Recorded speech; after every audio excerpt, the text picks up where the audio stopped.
Paolo Vai, 57 anni, è morto per lo schiacciamento del torace che gli avrebbe impedito di respirare. Secondo gli inquirenti, durante la violenta colluttazione, le due donne, la compagna Patrizia Armellin, 52 anni, e l'amica Angelica Cormaci, 24 anni, che da qualche tempo viveva con la coppia, sarebbero salite con le ginocchia sopra l'uomo, forse per bloccarlo.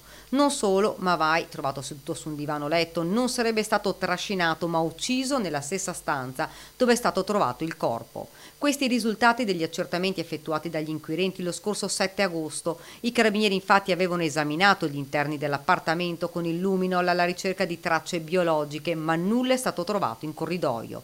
Le due donne accusate di omicidio volontario, ma che hanno sempre sostenuto di aver agito per legittima difesa, si trovano nel carcere di Venezia. I loro legali hanno annunciato che presenteranno un'istanza al Tribunale di riesame per la revoca della custodia cautelare in carcere.